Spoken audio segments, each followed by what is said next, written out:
Okay, so picture this. You're a lawyer, right? But you've got this amazing assistant.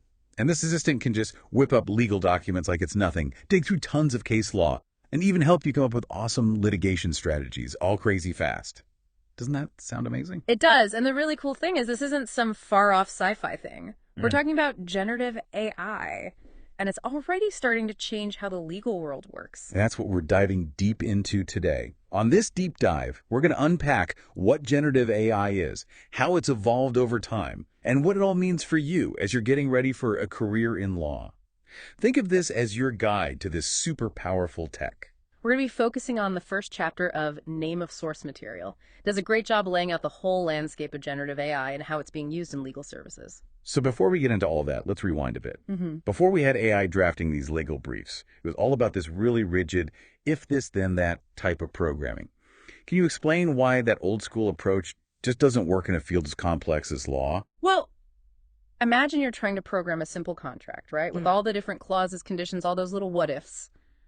If you're using traditional programming, it quickly turns into a total nightmare. Just this tangled mess of if this, then that, unless this happens, and except for that, you'd need a supercomputer just to handle a basic contract. So it's kind of like trying to explain the entire U.S. legal code using only emojis. Yeah, exactly. You just can't capture all the nuance. Right. And that's where AI comes in. Instead of trying to program every single possibility, which is basically impossible with law, what if we could make systems that learn from data systems that can look at mountains of information and figure out the patterns and rules on their own? Okay, so that brings us to the famous Dartmouth Conference back in 1956.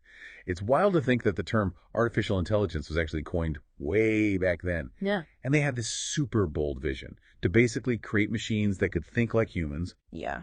It was a huge moment. That conference really kicked off the first wave of AI research. And back then, the focus was on what they called symbolic AI, basically teaching computers to use symbols and solve problems, like puzzles or proving theorems. But then came those AI winters, right? Like some legal precedent that set everything back. Why did those early attempts at AI kind of fizzle out? Well, those early systems were promising, but they just couldn't live up to all the hype, you know? They struggled with how messy and complex the real world is. They couldn't handle the sheer volume of information and all the subtle things about human language that you need for something as complicated as law. Plus, the computers just weren't powerful enough back then. It seems like computing power is a key factor here.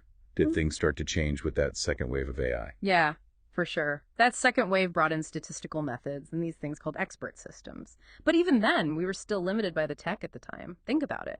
Back then, a computer that took up a whole room had less power than the smartphone you have in your pocket now. Wow, that's crazy. So we've had these periods of huge excitement and then disappointment. And now we're in this third wave of AI. What's changed? What's driving this surge in AI that everyone's talking about? Data, that's the big thing. We're living in this age of information overload, the internet, digital records, all of it creates mountains of data every single second.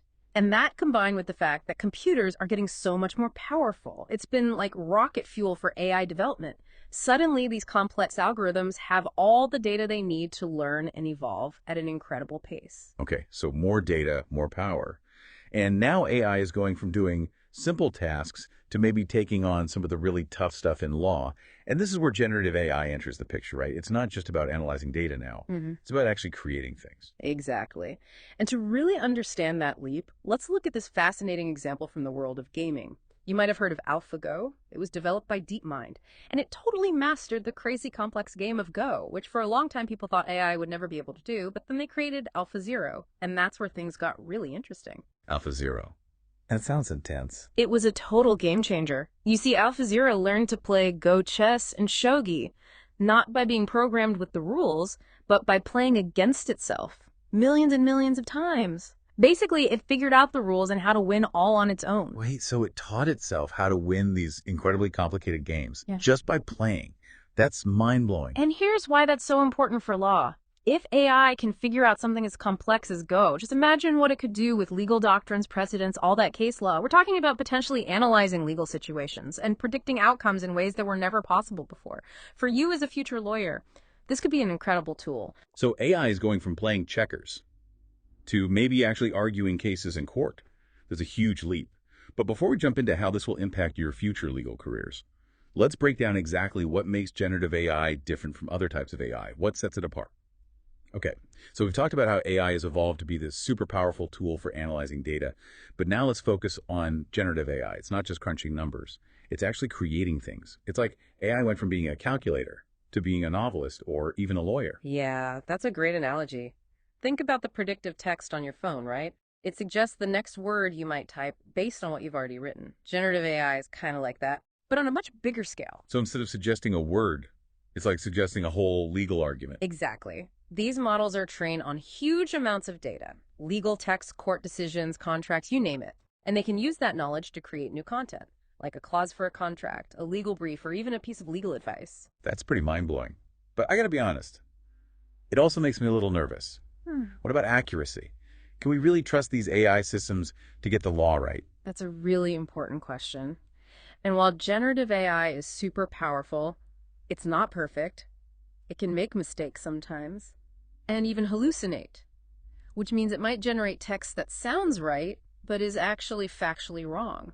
So like imagine an AI drafting a contract Yeah, and cites a case that doesn't even exist. right. That could be a disaster, especially for a new lawyer just starting out. Definitely. That's why it's so important for humans to be involved. As a lawyer, your judgment, your knowledge, your ability to really look at information critically, those skills are going to be more important than ever. So it sounds like AI isn't going to replace lawyers, but it's definitely going to change how they work. Absolutely. And speaking of change, we can't talk about generative AI without talking about ChatGPT. It feels like that's when the whole world suddenly realized how powerful this technology could be. Right?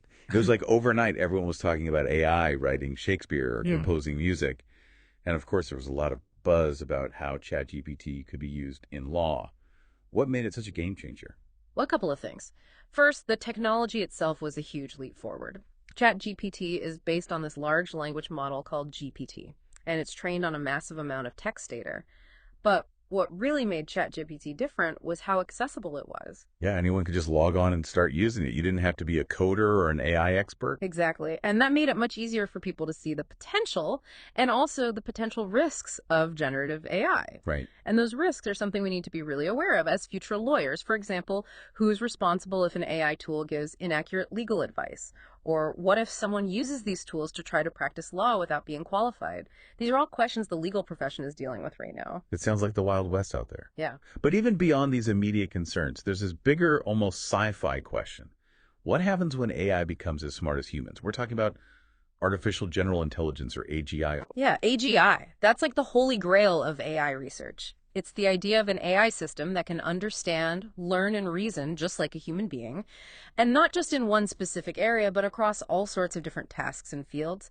It's still a hypothetical idea, but the progress we're seeing in AI is making it seem less and less like science fiction. Okay, so let's bring it back down to earth for a minute and talk about what all this means for you, our listeners, who are getting ready to be lawyers in this crazy new world. What are the opportunities and challenges that generative AI creates for you as you start your legal careers? Well, let's start with the opportunities. Imagine being able to automate a lot of those boring, time-consuming tasks that lawyers have always had to do manually, like reviewing documents, researching case law, drafting basic contracts. AI could handle a lot of that grunt work. So it's not about replacing lawyers, it's about giving them superpower. Exactly. It's about freeing up your time and energy so you can focus on the things that humans do best: strategic thinking, creative problem solving, interacting with clients, negotiation. The things that require real judgment and empathy. I imagine this could be a huge advantage for new lawyers starting out. It could really help level the playing field and let you compete with more experienced attorneys who might have a bigger staff. For sure. It's also going to create a whole bunch of new opportunities. We're already seeing tons of legal tech startups popping up. They're developing AI-powered tools specifically for lawyers. And there's going to be huge demand for people who understand both law and this technology. So it's not just about using these tools, it's about potentially building them, shaping the future of legal tech. That's pretty exciting. It really is. But of course, with any new technology, there are challenges. We've already talked about some of them. Accuracy concerns, ethical questions, the potential for misuse. These are all things you need to be thinking about as you enter this new legal landscape. It sounds like law school just got a whole lot more interesting. So what can law students do to prepare for a legal career that's going to be shaped by this rapidly evolving technology? The most important thing is to be curious. Don't be afraid of technology.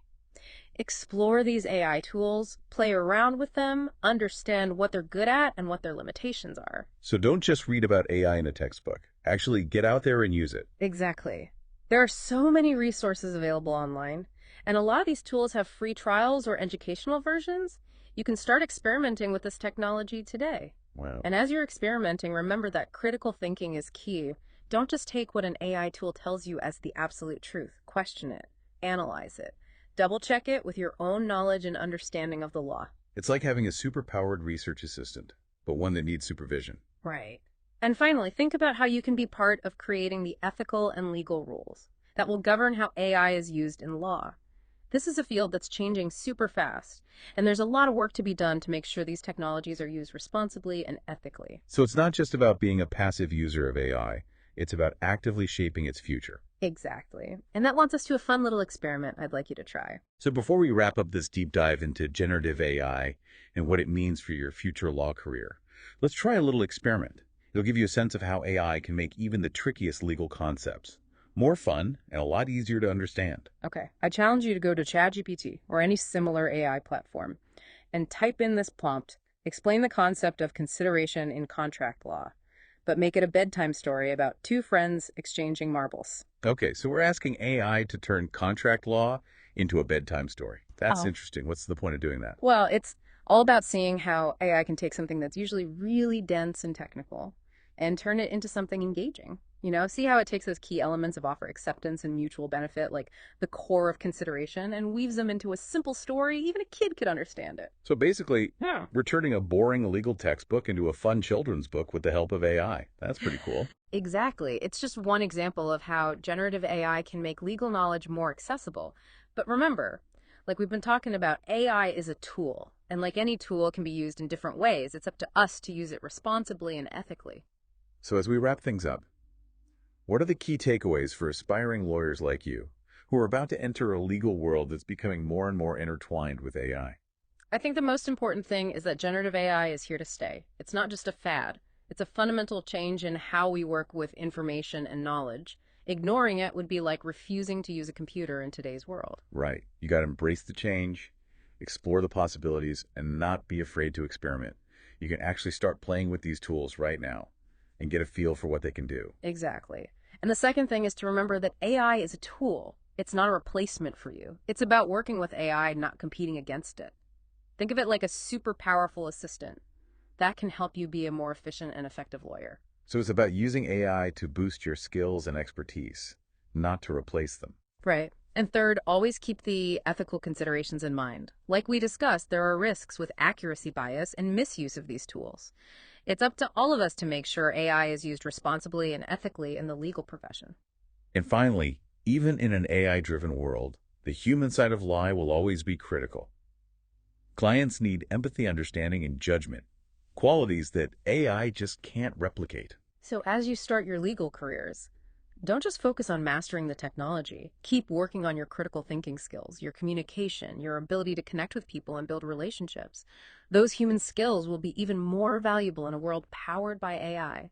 This is a truly exciting time to be entering the legal profession. You have the chance to shape the future of law and be at the forefront of this technological revolution. So keep learning, keep exploring, and keep asking those tough questions, because the future of law is being written right now, and you have the opportunity to be part of it. And who knows, maybe one day you'll be the ones developing the next big AI tool that changes the legal world forever. Thanks for joining us on this deep dive into generative AI and your future law career. We hope you found it insightful and inspiring. Until next time, keep diving deep.